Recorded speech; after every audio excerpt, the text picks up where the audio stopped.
Welcome to another OU Insider Under the Visor YouTube Live. My name is Brandon Drumm. I'm here with Parker Thune. Spencer Forsythe is running the boards and all the tech stuff for us. If it all fails, blame Spencer.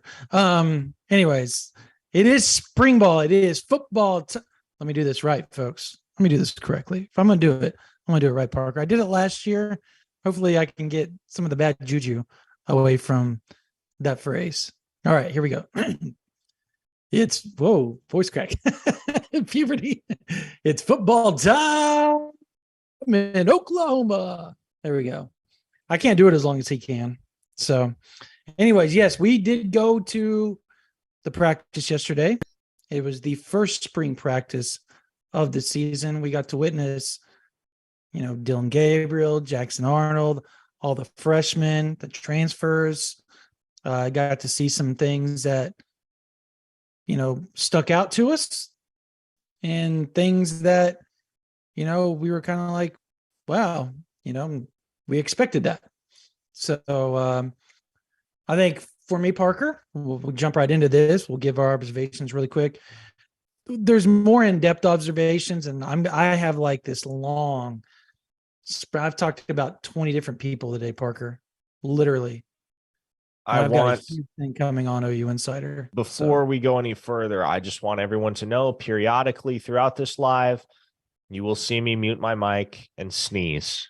I'm very much struggling with allergies today. Hopefully none of you are as well, but all the pollen in the air, if that's what it is, it's killing me, man. But yeah, lots to discuss today, or rather tonight on OU Insider Live. So let's dive in, Brandon. Where should we start?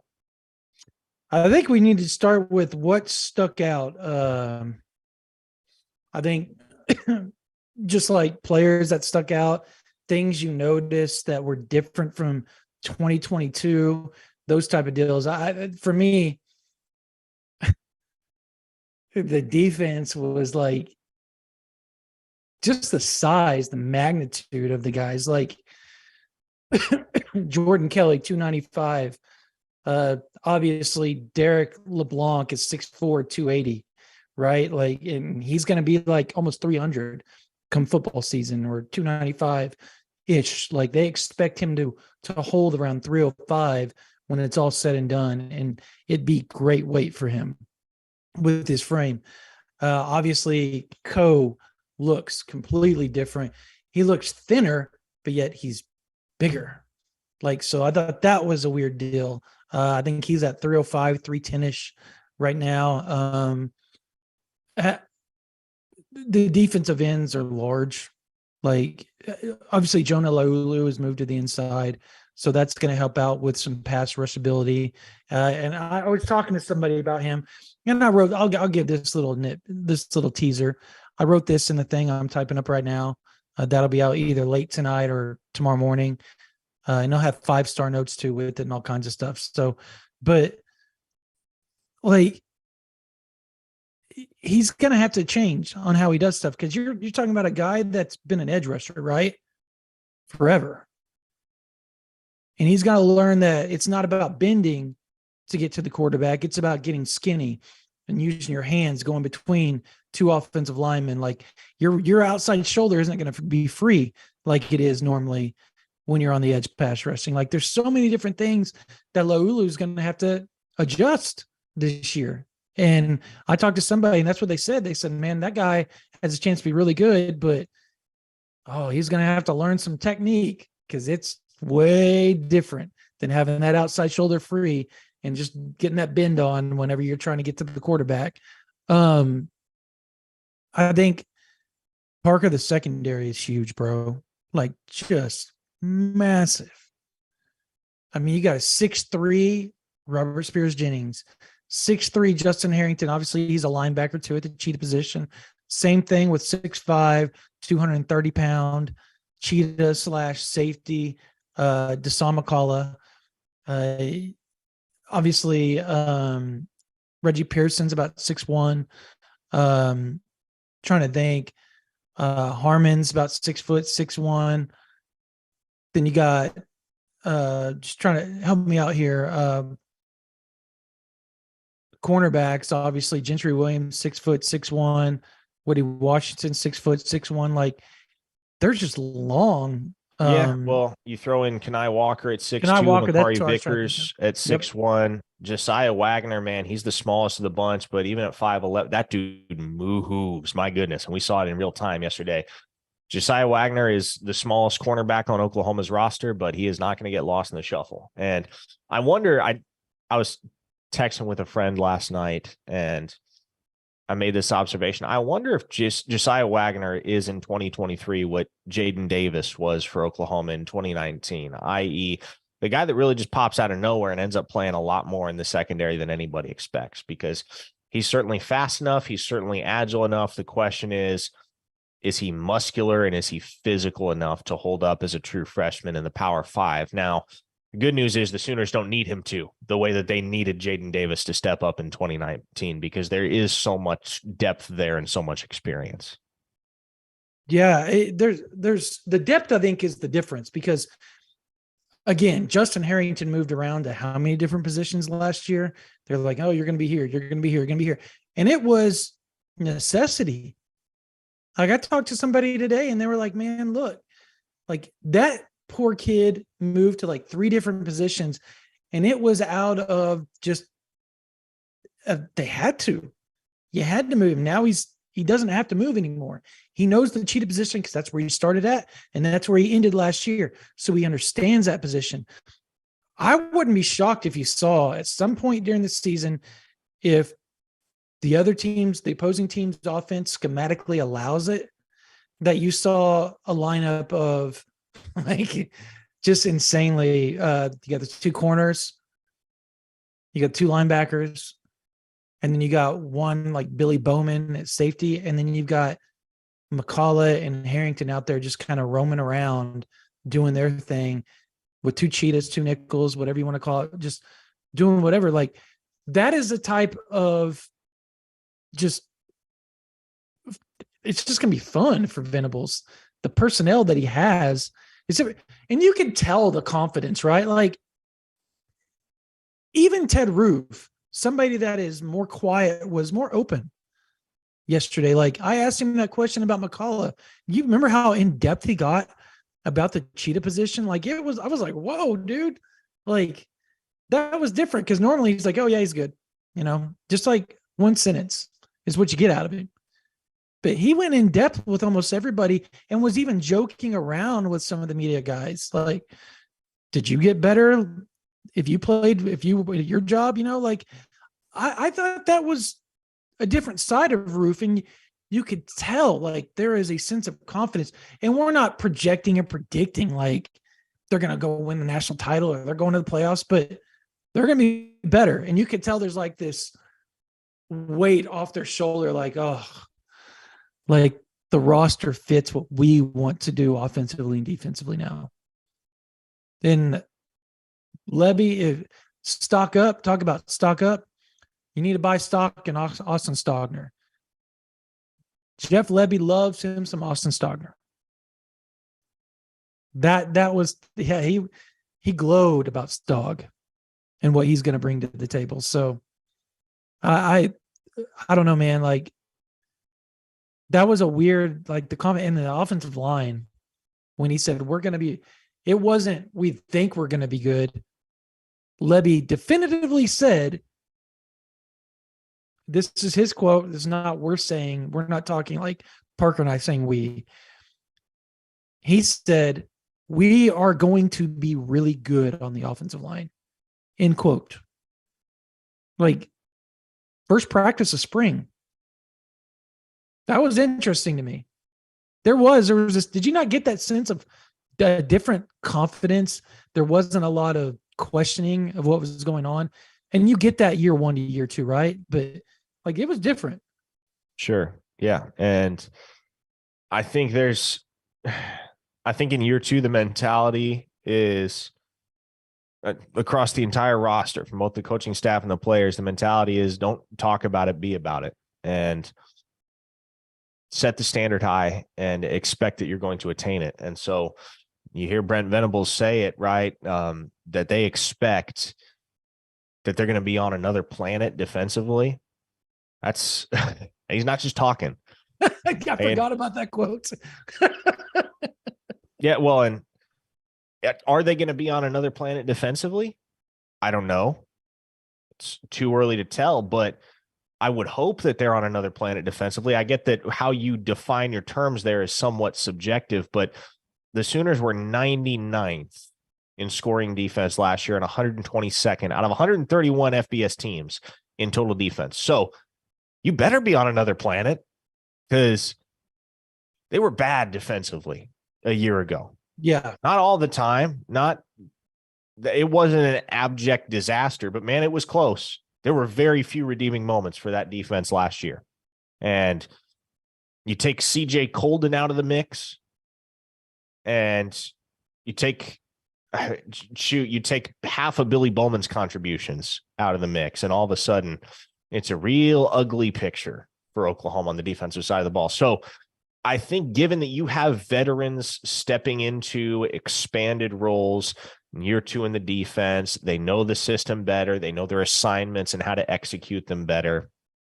There's going to be a step up, certainly amongst those players, but is it enough of a step to take you from a triple-digit defense in the FBS to a top 50 or even a top 25 defense? That remains to be seen. So to me, it comes down to what kind of snaps, what kind of production can you get out of the newcomers? Guys like Makari Vickers and Peyton Bowen and Sammy Omasigo when he gets to town, PJ Atabare, even Derek LeBlanc, right? What can you get out of those guys and how ready are they to step into the fire at the Power 5 level in year 1? Because if they are providing quality contributions off the bench, that in itself is going to be a huge boost to this team's bottom line, because that's one thing they didn't have last year. There was no depth defensively. And you saw that with all the guys at all 3 levels that got processed and sent their merry way because they weren't good enough. And so if you have a freshman class and even a crop of youngsters, not necessarily freshmen, but Jamarian Burt, Grayson Halton, guys like that didn't play a ton last year, but that kind of know the speed of the game and have been around it long enough to start picking things up.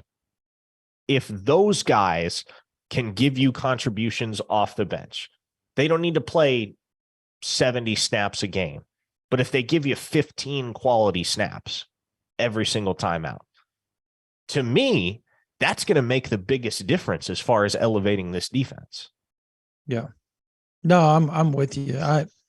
The defensive line, the depth, just getting some of those young guys in there and getting them acclimated, like you said, it's just, I think that's key. That is key for this year's team. And if they can get, of course, depth was an issue last year. And everybody I've talked to today and we talked to yesterday and last night after the practices and stuff, it was like depth. That is the word. That was like the word of the day. And today was depth. It is way different this year than last year. Like you won't see 100 snaps from Stutzman or Kanik or anybody else that was out there, Hunter, Billy Bowman. Like those days are done. Like you're not going to see 100+ snaps from those guys anymore, or 90+. Like you're going to see a lot of 60, 70 probably snaps, 75 snaps.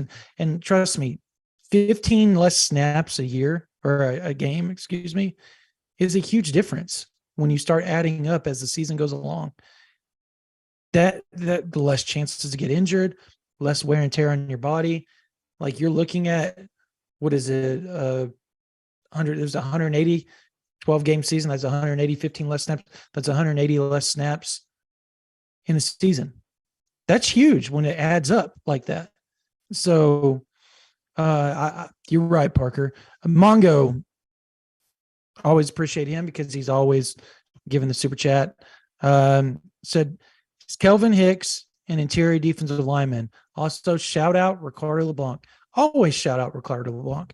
That's in every YouTube. That'll be till the day Derek graduates. Probably going to be one of those deals with us. But so go ahead on the Derek LeBlanc or the Hicks stuff. Yes, he is interior, by the way. Well, then my question is Kelvin Hicks? Is he talking about Kelvin Gilliam? Or is Yeah, he talking he about Marcus changed it. Hicks? Excuse me. I read the first one. He changed. He said, I meant Marcus Hicks, is Okay. what he said. He goes, excuse me, I meant Marcus. He sent another super chat in to correct himself. I read it verbatim, and that's on me. So, Gotcha. So, yes, Marcus Hicks is an interior guy. Way, way too big to play the edge or even to play a traditional defensive end. 305 pounds. Yeah, I thought it was interesting, though. Yesterday, you saw Laulu working with the interior guys, as you mentioned, Brandon. You saw Bothroyd working with the edges. And he looked like a pretty toned dude, which is understandable that a guy heading into his sixth year of college football probably has a pretty good idea of what his playing weight's going to be and how he can get there. So I don't know if we'll see a whole lot of physical change to Rondell Bothroyd's body unless that is explicitly by design and the staff has a very clear idea of what they're trying to accomplish with him. He said, I asked him that actually specifically during when we did the round table with him. And he said, I'm about 275, 280 right now. I would like to be 285-ish by the time the football season rolls. So putting on 10 pounds between now, like that's not, I don't think that's like going to make that big of a difference. No, and you see the weight on him. He carries it very well. Yes. Right. He doesn't look 280, 285.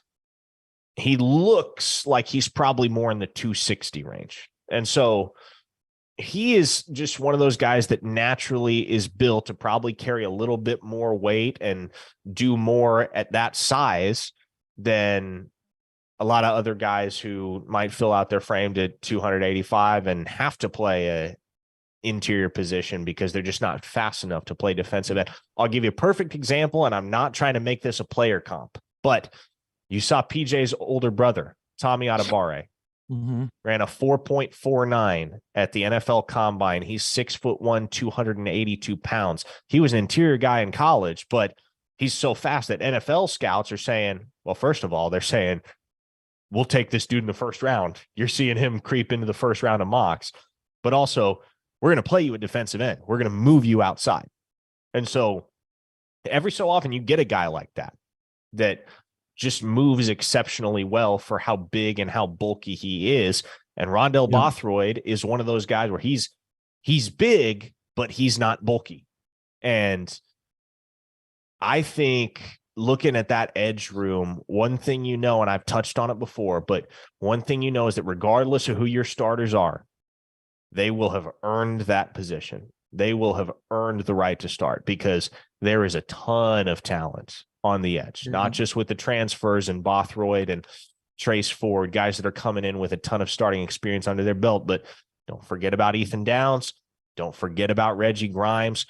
R. Mason Thomas is up to 239 and looking jacked. And I would hope everyone knows how high I am on R. Mason Thomas heading into 2023. I think he's going to be that dude. And I think he will be the top pass rush threat for Oklahoma. But you throw PJ Adebawore into the mix, and my goodness, that is a mammoth of a human being. Brandon, I don't care what they're listed as. I saw PJ next to Deshaun McCullough yesterday. PJ is larger than Deshaun McCullough. He is a larger body than McCullough is. So you get that guy up to speed right off the bat, and his game translates immediately.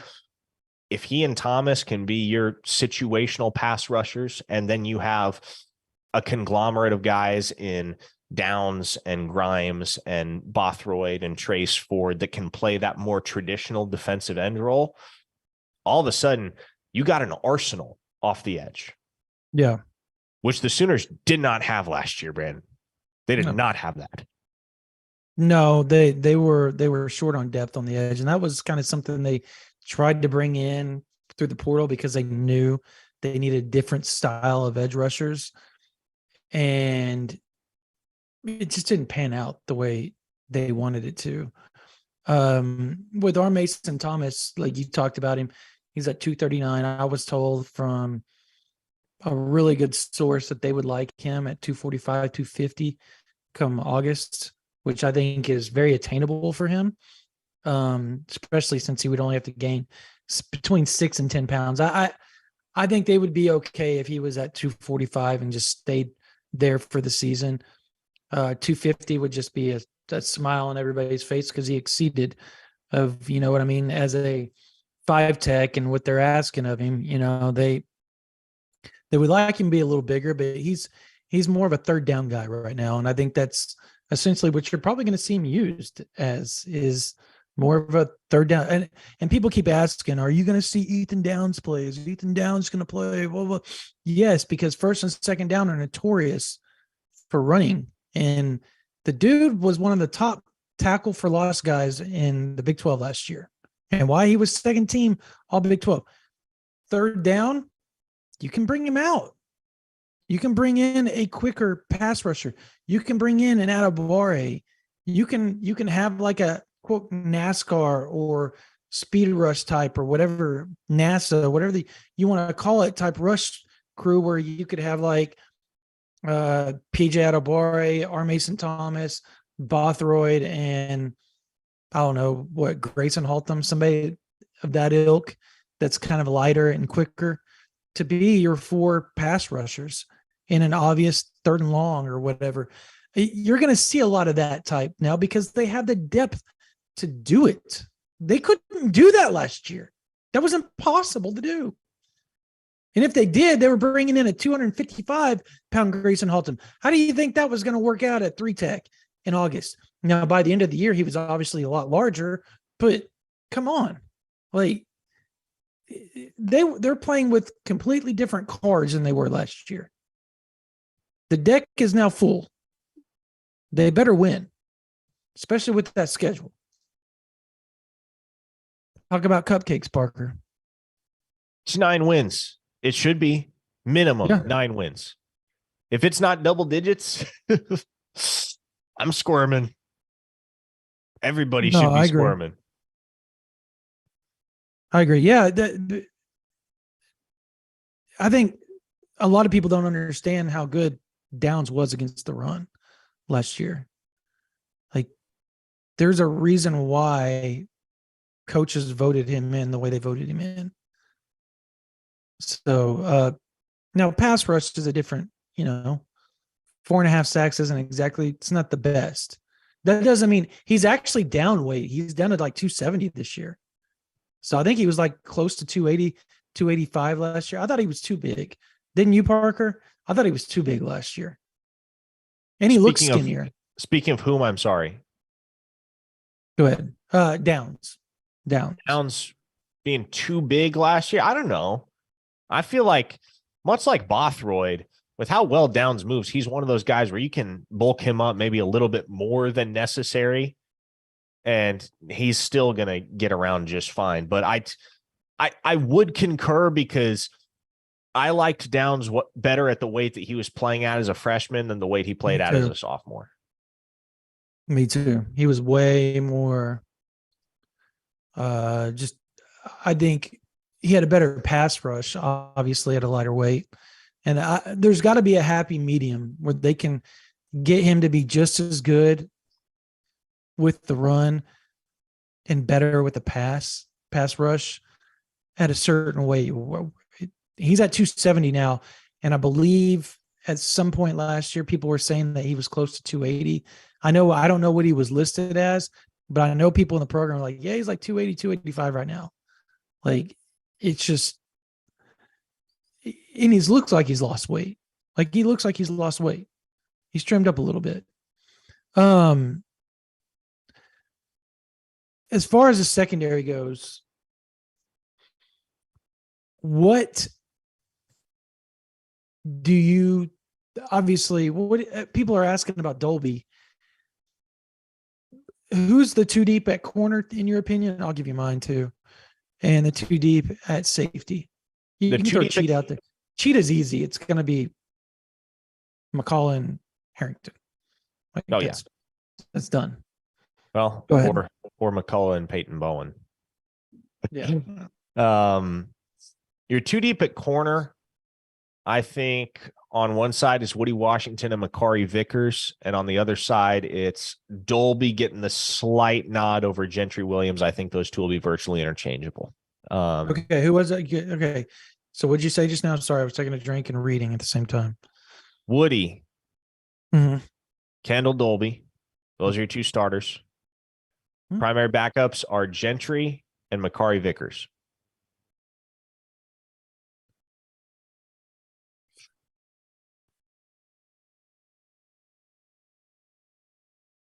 I will go. Somebody just committed. I'm just trying to see who it was. Nobody I care about.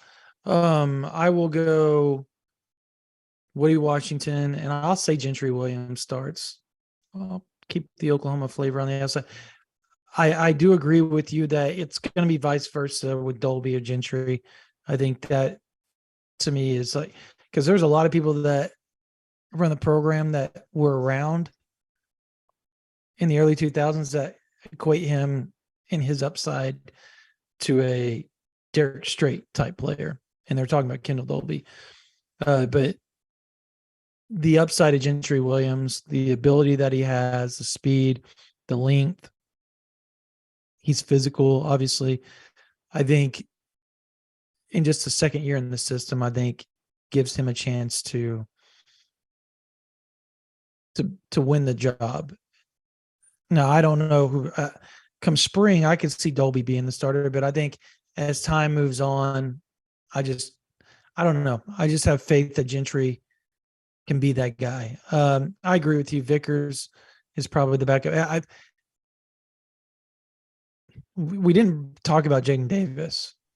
Neither one of us mentioned him. Good player. I don't know how to ask this without just straight up asking it. Saying it. Okay, how about this? We can Yeah, well, just I'm move just on. not going to. We can I'm just move on. do Just it. safeties. You know where I was going with that, though. Safeties. Yeah, you know where I was going with that. Billy Yep, Bowman's starting. Billy Bowman is one of your starting safeties. Reggie Pearson is your other starting safety. Your primary backups are Key Lawrence and Damon Harmon. Robert Spears Jennings and Peyton Bowen. Those guys see time, but I'll say Key and Damon Harmon are the two primary backups. Okay. I'm going to shock you here. Okay. So,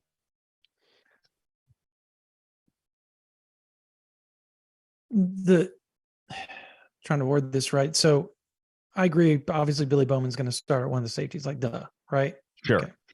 That'll be the best player on Oklahoma's defense in 2023, in my opinion. Yeah, him and Stutzman probably. I would agree with that.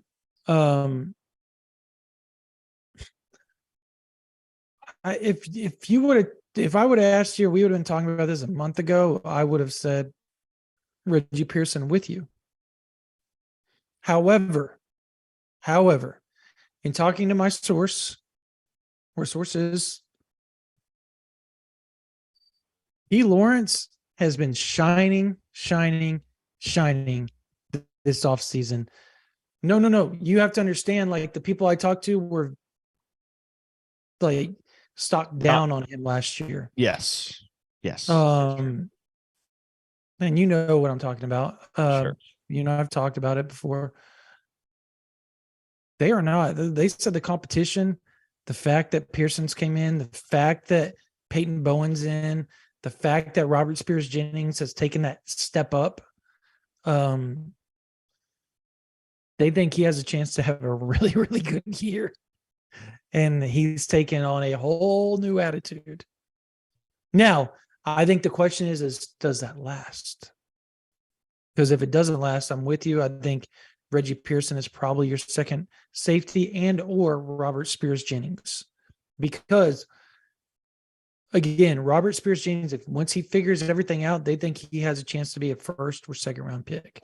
They think he's that good. They think he's that talented.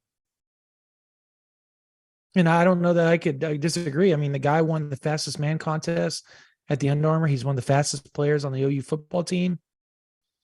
He's 6'2", 190 pounds safety, 6'3", 190 pound safety. Like, come on now.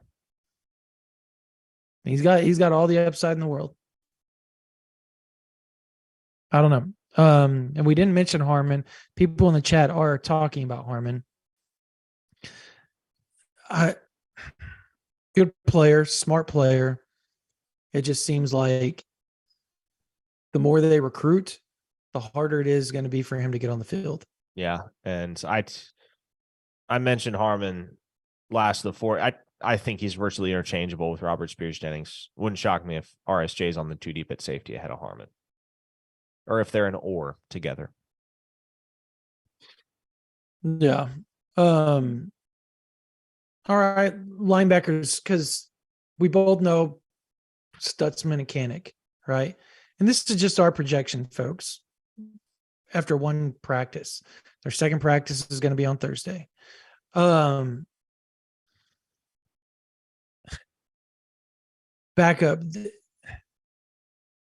is it McKenzie and Lewis, or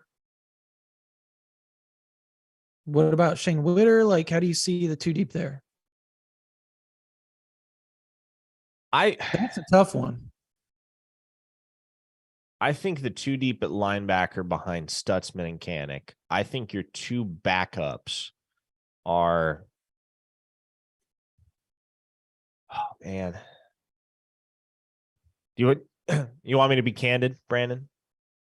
Yes, please, always. I'm a Shane Witter believer. I think he's the backup at one of those spots.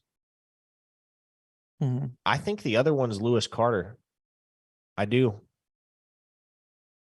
Lewis Carter shows up to campus in June. That's a dog. And honestly, if I didn't figure Samuel Masigo is more of a cheetah than a true linebacker, at least initially, I'd be tempted to put him in the 2 deep too. Those 2 guys are the types of athletic specimens at the linebacker position that Oklahoma hasn't had in a minute. Yeah. I'm going to say Kobe. And okay, you said Lewis and Witter. Lewis and Witter are your backups. Yep. I'm going to say Kobe and Witter. I think Kip Lewis has a chance to be really good. I think he needs one more off season to put on a little extra weight. I'll say Witter and McKenzie are your backup linebackers. Now go edge. This is where it gets like edge is like so crazy. Like it is wild. Bothroyd, right, is going to be, we both kind of agree that. I was talking to a source just a second ago before we got on here, and they think Bothroyd and R. Mason are going to be the edges. And I'm absolutely bullish on R. Mason Thomas, and I do think he starts at one of the edges because he's got that combination of power and speed that is currently unrivaled on the roster. And I think PJ Adebawore is going to get there, but I got to see. We know he's got the speed. I got to see the power before I bank on it. We know R. Mason Thomas has the power. So I think it's him and Ethan Downs right now. Yeah. I think those are your 2 guys, and I think you see a lot of Bothroyd, sure, but what about Trace Ford? If I got to pick 2, gun to my head, man, I'm going Ethan Downs and R. Mason Thomas. I'm talking about 2 deep, like if you were going 2 deep, so you have Downs and R. Mason as first string, opposite ends of each other. Who is the opposite second stringers? If I got to pick 4, it's Downs, RMT, Bothroyd, and flip a coin for me between PJ and Trace Ford. I'll give Trace Ford the edge on experience, but I think PJ's coming. And I think he's coming quick. I'm going to throw out this caveat that I think every one of these guys that we just talked about are going to play in some sort of capacity, depending on the package that Venables wants to bring. Because he's always about those intricate packages that just to kind of confuse the defense and to make it harder on the quarterback and to pressure the quarterback and all that type of stuff. So you're going to see a lot of different stuff from him this year. I'm with you on Downs and Armason, Bothroyd, and I guess Trace Ford, but I still think PJ plays as a third down guy all season at different parts of every game. No, I I think mean, they throw him in there. if you need a speed rusher on third down, you need a speed rusher in any situation. PJ might honestly get the first nod over R. Mason Thomas in that scenario. As much as I love R. Mason Thomas, if you're just looking for a straight speed rusher, there's nobody on OU's roster that's as fast coming off the edge as What PJ. about Grimes? What about Grimes and Stripling? I think Grimes needs to move inside, man. I agree. That's about where I'm at with it. What does he weigh right now? I don't have the roster in front of me. 270 maybe. Hold on. I think I have it pulled up here. Hold on. Yeah, hold on. He's number 14, correct? 14. Yeah. And then Stripling, I really liked Marcus Stripling, man. But early in his career, I really, really liked him. And I thought he had the tools to be special. 234. What now? Stripling's 234 pounds. Yeah, there's not a path to playing time for that guy right now. There's not. I wish there were. I wish the outlook were a little bit brighter for the guy, because I've been pounding the table for Marcus Stripling for 3 years now. But I think I'm finally out. I just don't see it. Grimes is almost 270. If he just adds another 10, 15 pounds, there you go. And I think that's what pound three tech. That's what it has to be at this point. It's what it has to be. All right, we're gonna flip sides here. Here we go. We're gonna start out with the controversial one real quick. Quarterback, who is it? Who's your two deep? Who's your two deep, Parker? Jacob Switzer. There you go. That's number one. All right. Hot take: Jackson Arnold starts over Dylan Gabriel. Nobody better tweet that. It's a joke. Gabriel's going to be your starter. Yeah. Now, I think Levy made that pretty clear.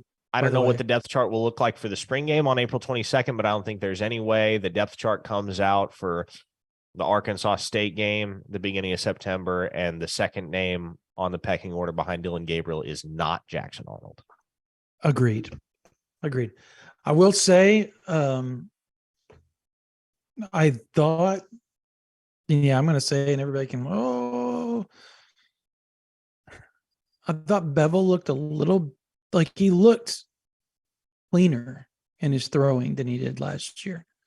But it is a slow delivery. Correct.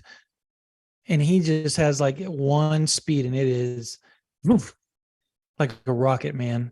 Like there's no touch or anything. If Booty could be more accurate, I think it would be pretty easy to put him as the third best quarterback on the depth chart.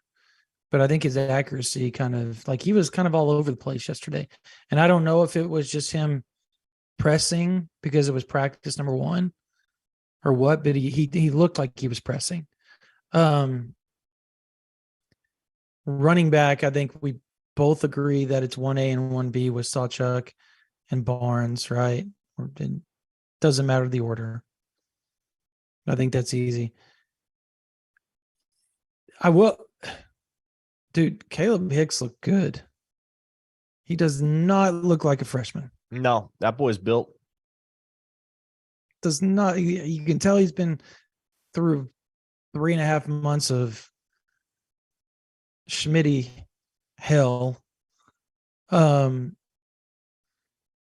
Marcus Major still look good. He just has to stay healthy. Like that's going to be the biggest question. He was favoring his ankle, I thought, a little bit on cuts. You could see how gingerly he was like moving sometimes, but he's still so explosive. Like it's going to be one of those deals. Like, does DeMarco still throw him out there? And I think he will. I think he will. But I think eventually that'll be, you're just going to see the two backs the rest of the season. I think during non-con, you're going to see several guys out there. That's just my opinion. Now, I think wide receiver, here, how about this? Who do you think is going to start at tight end? I don't know. Blake Smith? As of right now, there are only 2 healthy scholarship tight ends on the roster. There'll be 4 by fall camp. Actually, 5. There'll be 5 by fall camp. I think Blake Smith's even nicked up a little bit. Yesterday. So one fully healthy tight end on the roster right now. He got nicked up yesterday. Yeah, you heard that here first, folks. He got nicked up. I think it was his hand. So, yeah, weird. But even Blake Smith, I think, is a walk-on, right? He's on scholarship. Is he? Okay. Yeah. Wide receiver, I think, is going to be the biggest question mark. Say that again. I think you wide receiver. Jalil Farouk, Drake Stoops, my boy Nick Anderson. I am holding all of my Nick Anderson shares, and I am waiting for them to mature. I agree with the first two, obviously. Part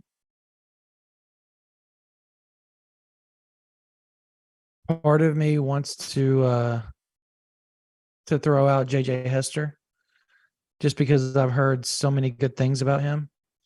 But I'm probably going to agree with you. I think Nick Anderson. I think it's going to be Nick Anderson and or JJ Hester as your third wide receiver right now. And I know there's going to be people that are going to ask about, DJ. They're going to ask about Gibson. They're going to ask about, trying to think of what's the Michigan guy. I'm just off the top of my head. Andrell Anthony. Andrew Anthony, Petaway. Just several guys are going to ask about, why not this? Why not this? Why not this? Look, during the bowl game, they trotted out Nick Anderson when he was healthy. So I'm going to go with that. Like, that's my gut. Now, this could all change if Oklahoma goes out and gets a big name transfer after spring, if they feel the need to do so. So just know that. Offensive line, obviously center, Andrew Rame. Do you have Bird starting at one of the guards? No, I don't. Not right now, at least. The way I would project it, the 5 starters would be Rouse and Guyton, your 2 tackles. Rame at center. And guards are Mathieu and Caleb Schaefer. I'm going with Rame, Sexton, and yes, I think he'll be back. Now, caveat to that is Rouse could start during the non-con, but at some point, I just think Sexton is going to take that job back over, because there was a lot of people that felt like he was going to be an early NFL draft guy last year. Like, that was the talk. You talk to people around the program and they were, that dude is going to be out of there in 3 years. Now, obviously the injury can change things, but he's way ahead of schedule. Could be cleared in late June, early July, and go from there. And when he's cleared, that means his leg is strength, like he's confident in the movement, all that type of stuff, like ready to go, could take contact, that type of clear. I think Guyton is your other tackle. I'm going to go Bird. And who was I'm going to go Bird, and I'm going to go Schaefer as the guards. That's my, so Rame, Sexton after non-con, after he's, worked his way back in. and got acclimated to the knee. I'm going to go Sexton. He's going to get the majority through the season. But I'll probably say Rouse maybe will start the beginning of the season. But I'll go Sexton the majority of the season at left tackle, right tackle Guyton, center Rame, and then the guards you can intermingle between Bird and Schaefer. That's my guess. So, Cromine one super chat. Can you buy a 2-year stock in PJ or RMT? Which one? If That's you could really buy, tough. if you could buy a 2-year stock, I'll go PJ. Yeah, I'll take PJ too. It's I'll take PJ. tougher than I thought it was going to be to make that call, but I'll still go PJ. Like I'm excited, Parker, because like some of the stuff I've talked about on here, like I've kind of vaguely said some things on here, sort of stuff, but like I've got like if you want like in depth how practice was yesterday, in depth source quotes and notes and stuff like that, got it coming for you on OU Insider. Cannot wait for y'all to see it late tonight or tomorrow morning. Cannot wait. I've been working on it all day, so been on the phone. Really excited about it, Parker. Let's talk a little recruiting. There's a big junior day coming up this weekend. The Future Freaks Day, as they call it. And there's going to be some 25s mostly on campus, mostly 25s, some 26, couple 27s, but you're going to have some big 24s intermingled in there as well, like Marcellus Williams, a couple other names out there that'll be dropping by. And look, I believe Sperry's coming back on the 23rd. So there's it's just going to be a big day for Oklahoma. Like there's going to be a lot of who's who. Devon Mitchell told me he's coming into town, the number 1 tight end in the country, who has Oklahoma as his leader in the 2025 class, who also rumors that he could reclassify to 24. So there's a lot of buzz for this weekend as far as recruiting goes. What are you looking most forward to? Or what are you watching? Visitor that has flown under the radar that's going to be in town on the 25th. Get to know the name Caden Massey, 3-star offensive tackle out of Linden, Kansas. That is very much a guy that could end up in the class at Oklahoma. And it seems right now the primary competition for OU is going to end up being Nebraska. And he was just up there on a visit. Obviously, Nebraska's kind of got that new look, or rather that new feel around the program with Matt Rule at the helm and some early momentum on the recruiting trails. They try to reel in Dylan Raiola. So I think the Caden Massey recruitment will tell us a lot about what kind of player Nebraska is for those Midwest kids that are looking to stay relatively local, but that also want to play high-end Power 5 ball. And so Caden Massey has not been to Oklahoma, but has a very good relationship with Bill Bedenbaugh. A lot of respect for the program. I know there is some OU fandom within his family as well. So that is a visit I am keeping an eye on as this weekend draws near. He's one of the only 2024 visitors that's coming to town. So gotcha. That's also a guy that is not planning on exhausting his options via the recruiting process. Not a guy that's planning on taking every visit known to man before he makes a decision. That's a guy that plans to be committed by the latest in June. And I can very much see that timeline accelerating. He's not even necessarily a kid that's going to want to take all 5 of his official visits. If he knows where he wants to go, he's going to lock it in pretty quick. And I think Oklahoma could be the spot. I'm not quite confident enough to drop a crystal ball yet.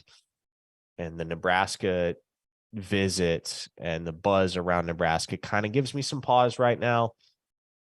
But you look at the offer sheet, Oklahoma's the most prestigious offer he's got. And with OU making a play into that Kansas City area and the surrounding suburbs, Linden is about 40 minutes west or southwest, I guess, of the KC Metro. So a little bit off the beaten path. He plays 8-man football, but OU's becoming a player up that direction for a lot of the key targets, a lot of the high-end Power 5 prospects in that vicinity. And Massey is one guy that I kind of have a red eye on in terms of guys that are worth watching as far as how quickly things could heat up between him and OU. So there's a guy on campus today named Marquise Easley, 4-star out of Kankakee. Literally, that's how you say it. Kankakee, Illinois. It's the weirdest name in town ever.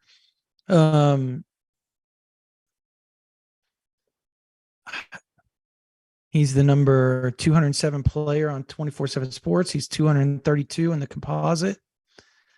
4-star offensive lineman. And I was talking to him today and loving Oklahoma. So I decided to reach out to a few sources up north. I've never heard of this kid up until today. Like literally, like I've heard of him, but I've never like paid attention to him. I knew he was offered, but I didn't like think much of it, if you will. Well, there's some people around his program that think Oklahoma leads. And I was like, wait, what?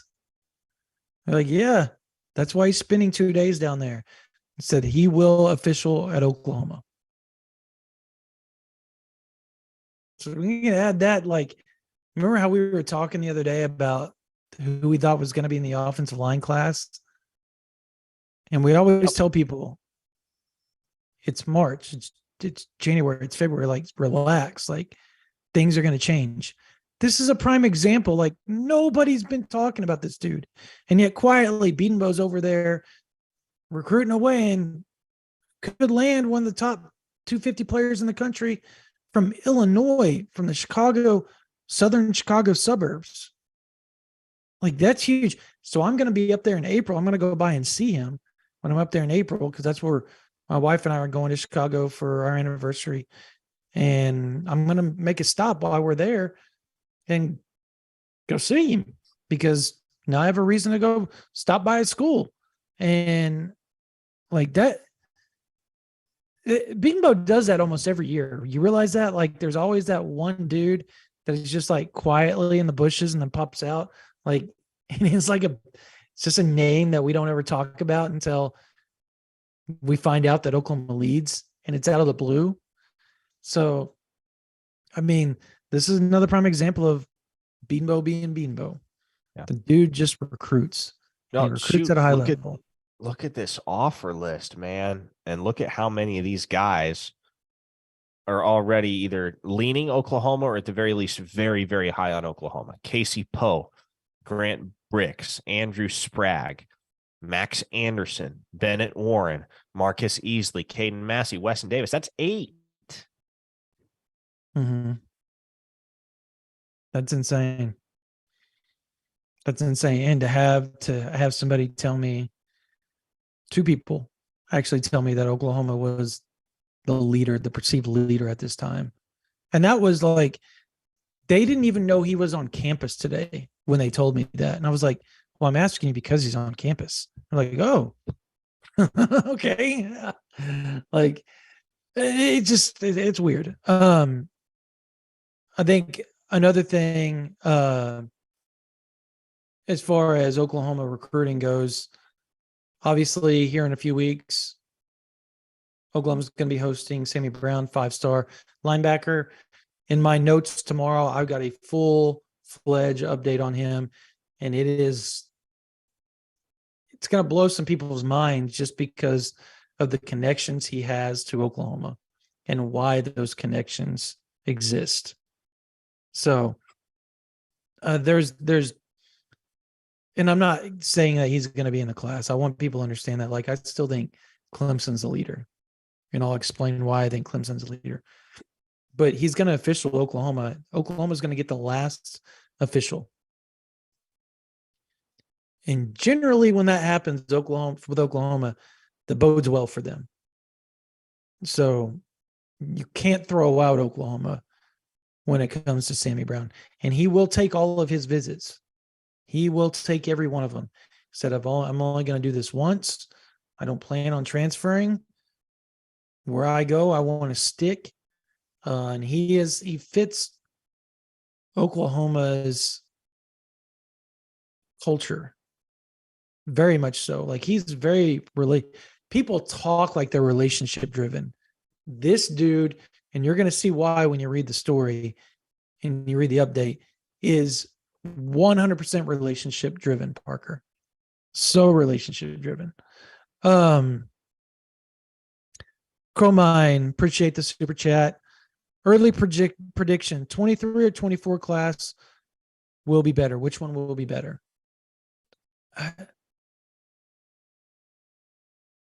You want to go ahead on this? Because I think you're going to be splitting hairs.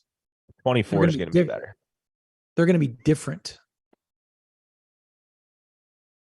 Like, I think, obviously, Oklahoma, they're going to get Michael Hawkins at quarterback, but they got Jackson Arnold in 2023. Defensive line, I think, is where you're going to see a completely different feeling from Oklahoma. Would you agree with that? Like, it's just going to be way different on the defensive line. It's just the shit. It was like that dog that just like walked back in or got water and they're like, oh, like, the allergies are killing me, man. Killing me. I've been sneezing all day. Yeah, my face is itching really bad from allergies. I hate it. Like, my skin on my face feels like it's crawling. Yeah, I mean, we've talked about the defensive line in the class of 2024. It's going to probably blow away what Oklahoma has seen at that position or that group in a single class in over a decade, well over a decade. Mm-hmm. It has the potential to be a special haul. And I think it's not just an empty hype at this point, right? Like, OU leads for Nigel Smith. They lead for Zadavian Sims. They lead for Will Nwaneri. They've got the inside track with David Stoney, even though that's going to be an arduous process, inevitably. Mm-hmm. But right there, you're looking at four of the truly elite defensive linemen in the nation. Yeah. I don't know, man. It's like last year, obviously they had that 1 year where they switched schools, like, as far as the coaches go. So it was like, oh, well, I told you to follow me here at Clemson or whatever. Now you need to follow me here. And that's a hard sell. And they were successful with Derek LeBlanc and a couple of other guys, PJ Adebawore. But now they've had 2 years, literally come December National Signing Day. They will have 2 years of convincing these 2024 guys that Oklahoma is where they should be, because that's where they've been recruiting them the majority of the time. And I think people underestimate how big of a difference that actually makes. Does that make sense what I'm saying? Like, it just makes a big difference, in my opinion. And I think outside of the NIL factor, that was an issue at the end of the day with the David Hicks type, right? Like, their defensive line coach had been there. Both of them have been there forever. One of them had been there literally forever. And I think that type of stuff plays into it. You know, longevity plays into it. Now, you could talk about future, right? Like, you'd be like, well, Fisher's not going to be there that much as long as Venables and his staff's going to be at Oklahoma. And that may be true, but try convincing a kid that, right? Like, that's the hard thing to do. So outside of the NIL adding on to it, which makes a big difference, obviously. Bryant Wesco got his 5th star, Brandon. He did. Which, you know, we talked about it. I'm fairly certain we talked about it on this live. That's a guy that we're was missing good. it. We're missing, before we do that, we're missing the super chat, and they paid $5. So okay. I want to get to him. Sorry, Parker. Well, how many 5 stars do you think will land in the 2024 class? Yeah. And thank you, Unfair Sports. Yeah, which feeds into where I was going with that, which is okay. Go ahead. Bryant Wesco got that 5th star, And it's something that we talked about had a possibility of happening down the line. I think it happened a lot faster than either of us anticipated it would. Now, you throw a potential 5-star offensive skill position addition to the class for the first time since the class of 2019 at Oklahoma. And between Wesco, Nwaneri, and David Stone, right now, I think you got 3 5-stars that you lead for, and OU's in the hunt for Sammy Brown, very squarely in the hunt. So how many 5-stars do they land? I'm going to say exactly what they landed last year. I'm going to say they get 3. They land 3 5-stars. Wesco, Nwaneri, and pick somebody else. Most likely it's David Stone.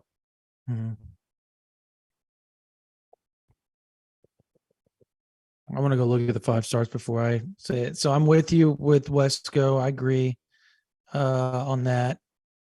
So, by the way, everybody's asking about Michael Hawkins dropping.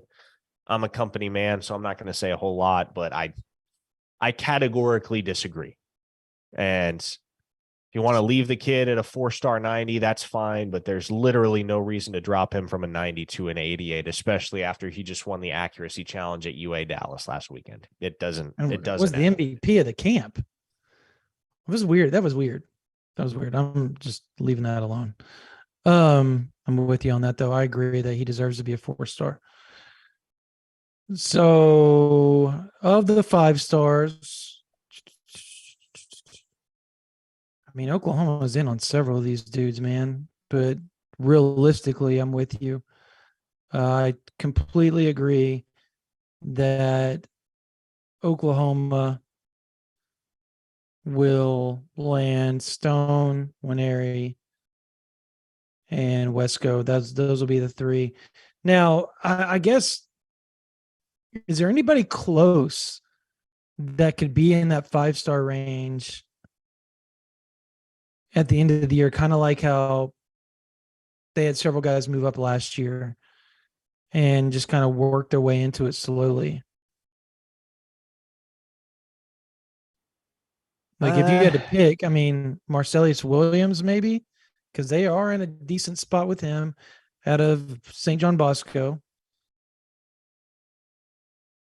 He's at 57 overall. Man. Okay, this is kind of a shot in the dark. I don't think they get Filson. He's a 5-star. If you think about offensive tackles that tend to rise later in the recruiting cycle and guys that take the jump into 5-star territory, what are you looking at? Guys that were already killers, guys that already had a ton of tape, guys that were already highly sought after dudes, but they were a little bit underdeveloped. Yeah. And so as they pack on weight and as they fill out their frame, their stock goes up and up and up. I'll tell you, one guy that fits that bill, one guy that jumped up on the precipice of being a top 100 player in the rankings update is Grant Bricks out of Iowa. Yeah. Who right now is just about 260 pounds. But if that guy's 285 by the end of his senior year, and he puts another season on tape like he just did as a junior, and he shows out at camps and draws the eyes of some of the national folks that have a lot of say in the recruiting rankings. I again, it's a little bit of a shot in the dark, and there's a lot that needs to happen in order for that to come to fruition. But if you're strictly talking about a guy that has the skill set to jump into that territory, if he manages to make that leap, Grant Bricks is probably one of those dudes that I would look at among offensive linemen that fits the bill. Yeah, I don't know. I don't know that there's going to be one of those this year. I think Bricks is a good example of one. People are throwing out names like King Durham. Like, okay, what about Cubby Black? Cubby Black's already 5-star. Yeah. Things like that. And I'm not like shutting the door on Cubby Black. I think Oklahoma has a good shot. I think they'll get an official visit from him. But where it goes from there, I don't know, man, because he's got a lot of really good players, really good options. Obviously, everybody's after him. Caden Durham just doesn't get the love that you would think a 10-4, 100-meter guy. It's because he's short. But I mean, let's call a spade a Yeah, spade. It's because like, he's short. it's weird, but I mean, whatever. He's going to end up a Sooner. So I think Oklahoma's going to do well with him. Parker, I think that we've gone over an hour today. We appreciate everybody watching. Be sure that you join us on OU Insider VIP. Parker's going to have some notes coming up. Jesse's going to have continued write-ups over all the post-practice and all that type of stuff. We get more tomorrow access. We don't get 45 minutes, but we get access. The weather, doesn't get in the way. That'd be great. But because I can tell you, if they go inside, we probably won't get the access we're going to want. But and that's understandable. But we are due for post-practice, potentially, weather pending. Tomorrow, I've got tons of source notes coming for you guys. A lot of different things from practice and what happened in practice yesterday after the 45 minutes that we were there. We'll be on OU Insider VIP late tonight or early, but before 10 a.m. tomorrow morning. You'll have it up. And then, there's obviously that 50% off. $50 right now gets you OU Insider for a whole year and all of 24/7 Sports. So you could do that as well, or $1 for the first month, $9.95 afterwards. Spring ball is going on, so we will be there. Parker will be at OT7 this weekend, covering big 7-on-7 event. I will be at a 7-on-7 event in Denton. Mainly, there's a lot of good players going to that one as well from the state of Texas and Oklahoma. But I'll be there mostly as a dad, but I'll cover what I can when my kid's not playing. And then we will cover that junior day that's going on in Norman, the Future Freaks. So we will have all that covered for you on OU Insider VIP. If you're not subscribed to this channel, subscribe, because there's stuff that's put up almost every other day, if not 3 or 4 times a week, that we upload on this channel to keep you Sooners fans abreast of what's going on in Sooner Nation and Oklahoma athletics. All right, that's going to do it for this version of the YouTube Live of OU Insider Under the Visor YouTube Live. For Parker Thune, my name is Brandon Drumm. You guys have a blessed day.